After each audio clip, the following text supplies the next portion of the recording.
അമ്മയ്ക്കും ഈശോയ്ക്കും 1000 കോടി നന്ദി.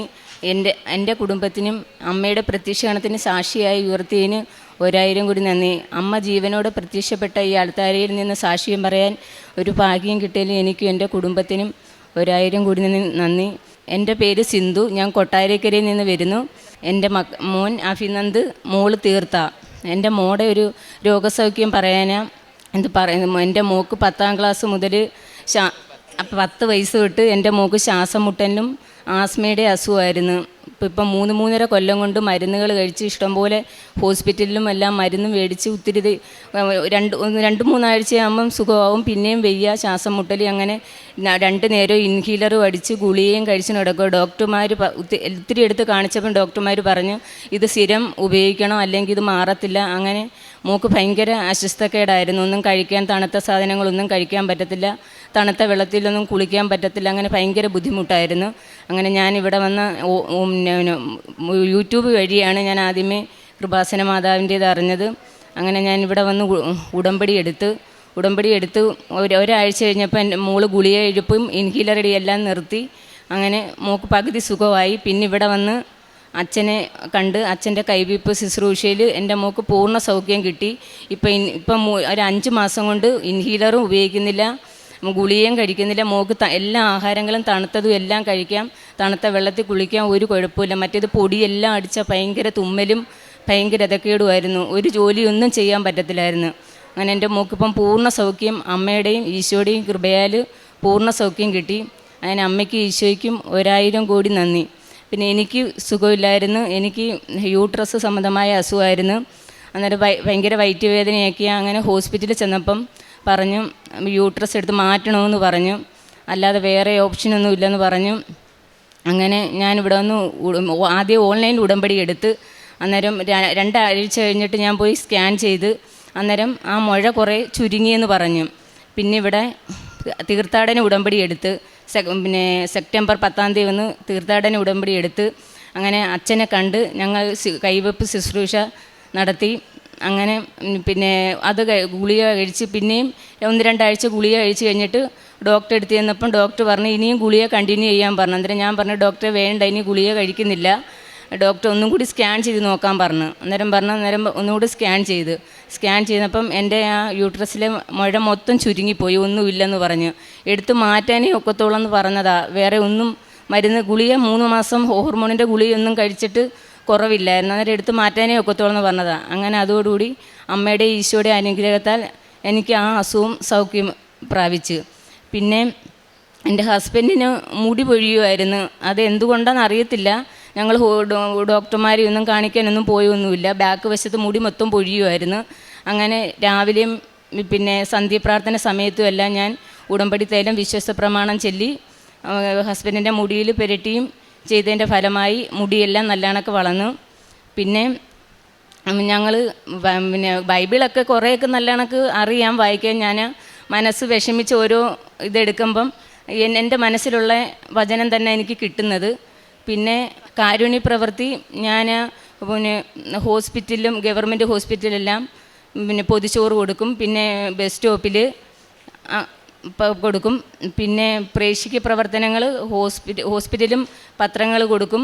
പിന്നെ ഓട്ടോ സ്റ്റാൻഡിൽ, പിന്നെ ബസ് സ്റ്റോപ്പിൽ, പിന്നെ കടകളെല്ലാം തോറും ഞങ്ങൾക്ക് അമ്മയിൽ നിന്നും ഈശോയിൽ നിന്നും കിട്ടിയ എല്ലാ അനുഗ്രഹങ്ങളും പറഞ്ഞ് ഞങ്ങളെല്ലായിടത്തും കൊടുക്കും. പിന്നെ ചിലയിടത്തൊക്കെ ചെല്ലുമ്പോൾ മറ്റുള്ളവർ ഓരോന്നൊക്കെ പറയുകയൊക്കെ ചെയ്യും. അന്നേരം ആദ്യമൊക്കെ വിഷമം ഉണ്ടായിരുന്നു. പിന്നെ വിഷമമില്ല. മാതാവിനെ ഈശോയും വിളിച്ച് ഞങ്ങളെല്ലാവർക്കും കൊടുത്ത് പിന്നെ ഈശോയുടെയും അമ്മയുടെയും അനുഗ്രഹങ്ങൾ പറയും. നിങ്ങൾ പോകണം, നിങ്ങൾക്ക് സുഖം പ്രാപിക്കും. പിന്നെ ഞാൻ ഓരോരുത്തർ ചെല്ലുമ്പോൾ ഞാൻ എപ്പോഴും എൻ്റെ ബാഗിൽ ഉപ്പും തൈലവും എല്ലാം ഞാൻ വെച്ചിരിക്കും. അങ്ങനെ ചിലവർ ഇങ്ങോട്ട് ചോദിക്കും, തരാൻ പറയും. അങ്ങനെ ഉപ്പും പിന്നെ തേനും ഒക്കെ ഞാൻ മറ്റുള്ളവർക്ക് കൊടുത്ത് അങ്ങനെ 1-2 പേര് വരാമെന്ന് പറഞ്ഞിട്ടുണ്ട്. അങ്ങനെ അവർ വന്നില്ല, വരാമെന്ന് പറഞ്ഞിട്ടുണ്ട്. അങ്ങനെ അമ്മയിൽ നിന്നും ഈശോയിൽ നിന്നും ഒരുപാട് സൗഖ്യങ്ങളാണ്. പിന്നെ അമ്മയുടെ ഉടമ്പടി വസ്തുക്കൾ ഉപയോഗിക്കുന്നതുകൊണ്ട് ഞങ്ങൾ മറ്റേത് എന്നും ഹോസ്പിറ്റലിലായിരുന്നു. എന്നും ഓരോ അസുഖങ്ങൾ മൂലം എനിക്കും എൻ്റെ കുഞ്ഞുങ്ങൾക്കും ഒന്നും വയ്യായിരുന്നു. ഇപ്പം അമ്മയുടെ ഉടമ്പടി വസ്തുക്കളും എല്ലാം ഉപയോഗിക്കുന്നതുകൊണ്ട് ഞങ്ങൾക്ക് എന്തൊരു ഇതക്കേട് വന്നാലും എന്തൊരു അസ്വസ്ഥക്കേട് വന്നാലും ഉടനെ ഞങ്ങളതെടുത്ത് കഴിക്കുമ്പോൾ എല്ലാ അസുഖം, എനിക്ക് നല്ല ഗ്യാസിൻ്റെ അസുഖം ഉണ്ടായിരുന്നു. അത് ഉടനെ ഞാൻ തേനോ ആയാലും ഉപ്പായാലും എടുത്ത് കഴിക്കും. അന്നേരം നല്ല സുഖം പ്രാപിക്കും. പിന്നെ എൻ്റെ മോനിപ്പം SLC പരീക്ഷയായിരുന്നു. SLC പരീക്ഷയ്ക്ക് അവിടെ ഒന്നും കൊണ്ടു കയറാൻ പറ്റത്തില്ല. അങ്ങനെ ഞാൻ മോന് പിന്നെ കുപ്പിക്കകത്ത് വിശ്വസ്ത പ്രമാണം ചൊല്ലി ഉപ്പിട്ട് വെള്ളം കൊടുത്തുവിടും. അത് ഞാൻ മോനോട് പറയാം, അത് കുടിച്ച് വിശ്വസ്ത പ്രമാണം ചൊല്ലി പിന്നെ പോക്കറ്റിനകത്ത് ഉപ്പുമൊക്കെ ഇട്ട് കൊടുത്ത് പേനയ്ക്കകത്തും എല്ലാം വെച്ച് മോൻ നല്ല കണക്ക് പരീക്ഷയൊക്കെ എഴുതി. ഇനി അത് മോൻ പരീക്ഷയുടെ റിസൾട്ട് വരുമ്പോൾ മോൻ അതിൻ്റെ സാക്ഷ്യപ്പെടുത്താമെന്ന് പറഞ്ഞിട്ടുണ്ട്. പിന്നെ മോളും പരീക്ഷയ്ക്ക് പോകുമ്പം അമ്മയുടെ വിശ്വസ്ത പ്രമാണവും പ്രത്യക്ഷീകരണ പ്രാർത്ഥനയും എല്ലാം ചൊല്ലിയ ഞങ്ങൾ എല്ലാ കാര്യത്തിനും എങ്ങോട്ട് പോയാലും, ഞങ്ങൾ പത്രം കൊടുക്കാൻ പോയാലും കാരുണ്യ പ്രവൃത്തി എല്ലാം ചെയ്യാൻ പോയാലും വിശ്വസ്ത പ്രമാണം ചൊല്ലി കുരിശ് വരച്ച് എന്നിട്ടാണ് ഞങ്ങളെല്ലാം കൊടുക്കുന്നത്. അങ്ങനെ അമ്മയിൽ നിന്ന് ഈശോയിലെ എല്ലാ അനുഗ്രഹങ്ങൾക്കും കോടാനുകൂടി നിന്ന് ആത്മീയ ജീവിതം. പിന്നെ ഞങ്ങൾ രാവിലെ ഡെയിലി ബെഡ് കേൾക്കും, പിന്നെ സന്ധ്യപ്രാർത്ഥന, പിന്നെ ബൈബിള് വായിക്കും, പിന്നെ ജപമാലയൊക്കെ ചെല്ലും, അച്ഛൻ്റെ ടോക്ക് കേട്ടും, പിന്നെ ദിവസം 3-4 സാക്ഷ്യങ്ങൾ കേൾക്കും, പിന്നെ അച്ഛൻ്റെ ടോക്കൊക്കെ കേൾക്കും. അങ്ങനെ ഞങ്ങളുടെ അമ്മ ജീവനോട് പ്രത്യക്ഷപ്പെട്ടാൽ ഇനിയും ഞങ്ങൾക്ക് ഇവിടെ നിന്ന് കയറി സാക്ഷ്യം പറയാനുള്ള ഭാഗ്യം അമ്മ ഈശോയും തരണേന്ന് പ്രാർത്ഥിക്കുന്നു. എൻ്റെ പേര് തീർത്ത. എനിക്ക് 10 വയസ്സ് തൊട്ട് എനിക്ക് ശ്വാസം മുട്ടലൊക്കെ ഉണ്ടായിരുന്നു. ഞാൻ തണുത്തൊന്നും എനിക്ക് കഴിക്കാൻ ഒക്കത്തില്ലായിരുന്നു. അപ്പോഴെനിക്ക് ശ്വാസം മുട്ടൽ വരായിരുന്നു. 2 ആഴ്ച കഴിഞ്ഞാൽ പിറ്റേ ആഴ്ച എനിക്ക് ശ്വാസം മുട്ടില്ല. അങ്ങനെ ഞാൻ SIT കുറേ വട്ടം കടന്നിട്ടുണ്ട്. പിന്നെ ആംബുലൻസ് ഉണ്ടാക്കി പോയിട്ടുണ്ട്. ട്രിപ്പിട്ടായിരിക്കും പോകുന്നത്. അച്ഛനാണെങ്കിൽ തലേ കൈവിട്ട് തൈലമൊക്കെ തേച്ച്, പിന്നെ ജോസഫച്ചൻ തൈലമൊക്കെ തൊട്ട്. അത് കഴിഞ്ഞ ശേഷം ഞാൻ ഇതുവരെ ഇൻഹീലറും അടിച്ചിട്ടില്ല, ഗുളികയും കഴിച്ചിട്ടില്ല. അമ്മയ്ക്കും തിരുവാനും കോടാനും കൂടി നന്ദി. ഞങ്ങൾക്ക് സന്ധ്യപ്രാർത്ഥന സമയത്ത് ഞങ്ങൾക്ക് അമ്മയുടെ തിരിക്കകത്തുനിന്ന് പിന്നെ അക്കങ്ങൾ കിട്ടി. പിന്നെ ഒരു പച്ചത്തിരി കത്തിക്കുമ്പോൾ അതിൻ്റെ താഴെ ഒരു നീല മാതിരിയുള്ള നിഴലായിരുന്നു. അത് ഞങ്ങൾ പ്രാർത്ഥിച്ച് തീരുന്നിടം വരെ ആ ഉണ്ടായിരുന്നു. പ്രാർത്ഥിച്ച് കഴിഞ്ഞപ്പം അതെന്തോ ഒരു നിഴൽ മാറുന്ന കണക്ക് പെട്ടെന്ന് മാറി തിരി അങ്ങ് അണയുകയും ചെയ്ത്.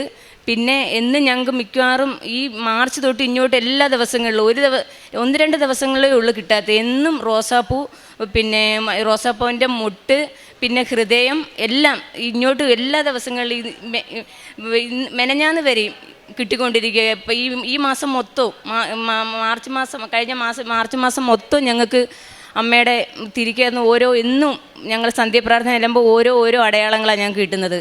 പിന്നെ അക്കങ്ങൾ കിട്ടി, പിന്നെ ഈ ഹൃദയം, റോസാപ്പൂവിൻ്റെ മുട്ട് എല്ലാം. അങ്ങനെ അമ്മയിൽ നിന്ന് കോടാനുകൂടി അമ്മയ്ക്കും ഈശോയ്ക്കും കോടാനുകൂടി നന്ദി പറയുന്നു. അവർ തങ്ങളുടെ കഷ്ടതയിൽ കർത്താവിനെ വിളിച്ചു. അവൻ അവരുടെ ദുരിതങ്ങളിൽ നിന്ന് അവരെ രക്ഷിച്ചു. സങ്കീർത്തനം 107:19 വചനമാണ്. കഷ്ടതയിൽ ദൈവത്തോട് നിലവിളിക്കുമ്പോൾ നമ്മെ കേൾക്കുന്ന ഒരു ദൈവമാണ് നമ്മുടെ കൂടെയുള്ളത്. നാം നമ്മുടെ വേദനകളിൽ, ദുരിതങ്ങളിൽ പലപ്പോഴും സ്വന്തം ശക്തിയാൽ രക്ഷപ്പെടാൻ ശ്രമിക്കുമ്പോൾ, കഷ്ടതയുടെ നിമിഷങ്ങളിൽ നമ്മൾക്കൊന്നും ആവില്ല എന്ന് തോന്നുമ്പോൾ, ഇനി മുന്നോട്ടൊരു വഴിയുമില്ല, മെഡിക്കൽ ട്രീറ്റ്മെൻറ്റ് പോകുമ്പോൾ, ഹോസ്പിറ്റലിൽ ചെല്ലുമ്പോൾ, ജോലിക്ക് പോകുമ്പോൾ എങ്ങോട്ട് തിരിയണമെന്ന് അറിയില്ലാത്ത ആ നിമിഷങ്ങളിൽ, കഷ്ടതയുടെ നിരാശയുടെ നിമിഷങ്ങളിൽ നിലവിളിക്കുമ്പോൾ കേൾക്കുന്ന ഒരു ദൈവമാണ് നമ്മുടെ കൂടെയുള്ളത്. പ്രത്യേകിച്ചും ഉടമ്പടി മക്കളുടെ ജീവിതത്തിൽ ദൈവം അവരെ രക്ഷിക്കുകയും വഴി നടത്തുകയും ചെയ്യുന്നതായിട്ടാണ് ഓരോ സാക്ഷ്യത്തിൽ നമുക്ക് മനസ്സിലാക്കാൻ സാധിക്കുന്നത്. പരിശുദ്ധ അമ്മ ജീവനോടെ പ്രത്യക്ഷപ്പെട്ട ഈ ആലയത്തിൽ നമ്മുടെ ഓരോ നിലവിളികൾ പ്രാർത്ഥനകളായി മാറുമ്പോഴും നമ്മുടെ കണ്ണുനീരാണ് കൃപയായി മാറുന്നത്. ഇവിടെ വരുന്ന ഓരോ രോഗികളും, കുടുംബത്തിൽ സാമ്പത്തിക ബുദ്ധിമുട്ടുകൾ അനുഭവിക്കുന്നവർ, ബന്ധങ്ങളിൽ തകർച്ചയുള്ളവർ, ഓരോ കണ്ണുനീരുമാണ് കൃപയായി ഈശോയും അമ്മയും മാറ്റുന്നത്. പരിശുദ്ധ അമ്മയാണ് നമ്മുടെ ഓരോ നിലവിളികളും തൻ്റെ പുത്രനായ ഈശോയിലേക്ക് കൊണ്ടുപോകുന്നത്. കാനായിൽ നിലവിളിച്ചതുപോലെ തന്നെ അവർക്ക് വീഞ്ഞില്ല എന്ന് പറഞ്ഞതുപോലെ തന്നെയാണ് നമ്മുടെ ഓരോ കുടുംബങ്ങളിലെ പ്രശ്നങ്ങളും പരിശുദ്ധ അമ്മയാണ് ഈശോയുടെ അരികിലേക്ക് കൊണ്ടുപോകുന്നത്. അങ്ങനെയുള്ള ഓരോ ഉത്തരങ്ങളാണ് ഓരോ സാക്ഷ്യങ്ങളായിട്ട് നാം ഇവിടെ കേൾക്കുന്നത്. സിന്ധു എന്ന മകളുടെ സാക്ഷ്യത്തിൽ നിന്ന് നമുക്ക് മനസ്സിലാക്കാൻ സാധിക്കുന്നത് 3.5 വർഷത്തോളം ഉണ്ടായിരുന്ന ഒരു അലർജിയായിരുന്നു ഈ മകൾക്ക്. ശ്വാസം മുട്ടൽ, ഇൻഹേലർ ഉപയോഗിച്ച് ട്രീറ്റ്മെൻറ്റ് ചെയ്യുമായിരുന്നു. പനി ശ്വാസം മുട്ടൽ വരുമ്പോൾ ആംബുലൻസിൽ പോലും ട്രിപ്പിട്ട് ഹോസ്പിറ്റലിൽ കൊണ്ടുപോകുന്ന അവസ്ഥയായിരുന്നു. എല്ലാ മാസവും ഹോസ്പിറ്റലിൽ കയറി ഇറങ്ങിയിരുന്ന ഒരു കുടുംബമായിരുന്നു. ഉടമ്പടി എടുത്ത ഉടനെ ഉടമ്പടി വസ്തുക്കൾ ഉപയോഗിക്കുകയും ബഹുമാനപ്പെട്ട ജോസഫ് അച്ഛൻ്റെ കൈവെപ്പ് ശുശ്രൂഷ വഴിയാണ് ഈ മകൾക്ക് പൂർണ്ണമായിട്ട് രോഗസൗഖ്യം ലഭിച്ചതെന്നാണ് ഈ മകൾ തീർത്ത തന്നെ നമ്മളോട് സാക്ഷ്യപ്പെടുത്തിയത്. അത് ഈശോയുടെയും അമ്മയുടെയും ഒരു വലിയ കൃപയാണ്. ഹോസ്പിറ്റലിൽ എല്ലാ മാസവും കയറിറങ്ങിയ ഒരു കുടുംബമാണ്. ഇൻഹേലർ ജീവിതകാലം മുഴുവൻ ഉപയോഗിക്കണമെന്ന് ഡോക്ടർ പ്രിസ്ക്രൈബ് ചെയ്ത ഒരു മകളാണ് ഇന്ന് പരിശുദ്ധ അമ്മയുടെ സന്നിധിയിൽ ഒരു പ്രത്യക്ഷീകരണത്തിൻ്റെ സാക്ഷിയായിട്ട് ഈ മകൾ ഇന്ന് സാക്ഷ്യപ്പെടുത്തുന്നത്. ഇന്നെനിക്ക് ഇൻഹേലർ ഇല്ല, മരുന്നില്ല, ഹോസ്പിറ്റലിൽ പോകേണ്ട ആവശ്യമില്ല. ഏത് അസുഖം വന്നാലും എന്ത് അസ്വസ്ഥത തോന്നിയാലും ഉടമ്പടി വസ്തുക്കളാണ്. അതൊരു വിശ്വാസ പ്രയോഗമാണ്. വിശ്വാസത്തോടെ ഈശോയുടെയും അമ്മയുടെയും സാന്നിധ്യമാണ് ഉടമ്പടി വസ്തുക്കളിൽ നിന്ന് ഈ മക്കൾക്ക് ലഭിക്കുന്നത്. എന്ത് അസുഖം വന്നാലും ഒരു മരുന്നേ ഉള്ളൂ, അത് ഉടമ്പടി വസ്തുക്കളായ ഉടമ്പടി തൈലവും ഉപ്പും തേനുമാണ് ഈ കുടുംബം ഉപയോഗിക്കുന്നു എന്നാണ് ഈ മക്കൾ സാക്ഷ്യപ്പെടുത്തിയത്. മോന് പരീക്ഷയ്ക്ക് പോയപ്പോഴും ഈ കുടുംബം ഒന്നായിട്ട് തന്നെയാണ് നിൽക്കുന്നത്. വിശ്വാസത്തോടെ പ്രാർത്ഥിക്കുന്നു. ഹസ്ബൻഡും വൈഫും മക്കളുമെല്ലാം അവർ പൂർണ്ണ വിശ്വാസത്തോടെയാണ് ഈ മകൻ പരീക്ഷയ്ക്ക് പോയപ്പോഴും ഞാൻ ചോദിച്ചപ്പോഴും മകൻ പറഞ്ഞത് ഈശോയും അമ്മയും കൂടെയുണ്ട്, ഉപ്പ് കൊണ്ടാണ് പോയത്, അമ്മ കൂടെ ഉണ്ടായിരുന്നു, അതുകൊണ്ട് പരീക്ഷ എഴുതാൻ സാധിച്ചു എന്നാണ്. ഈശോയും അമ്മയും കൂടെയുള്ളപ്പോൾ കഷ്ടകാലത്തിൽ മാത്രമല്ല എല്ലാ കാലത്തിലും നമ്മുടെ കൂടെയുള്ള ഒരു ദൈവമാണ് നമ്മുടെ കൂടെയുള്ളത്. എല്ലാ കാലത്തിലും നമ്മെ സംരക്ഷിക്കുന്ന അമ്മയാണ് നമ്മുടെ കൂടെയുള്ളത്. അതുപോലെ തന്നെയാണ് രോഗസൗഖ്യം ലഭിച്ചത്.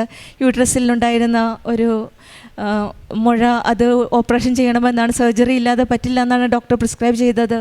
അതും ഉടമ്പടി വസ്തുക്കൾ ഉപയോഗിക്കുകയും ബഹുമാനപ്പെട്ട ജോസഫ് അച്ഛൻ്റെ കൈവെപ്പ് ശുശ്രൂഷ വഴിയാണ് ഈ മകൾക്ക് ആ മുഴ ചുങ്ങിപ്പോവുകയും അതിന് വേറൊരു സർജറി ഇല്ലാതെ സുഖപ്പെട്ടു എന്ന്, ആ മുഴ ഇല്ലെന്നാണ് ഡോക്ടർ പറഞ്ഞത്.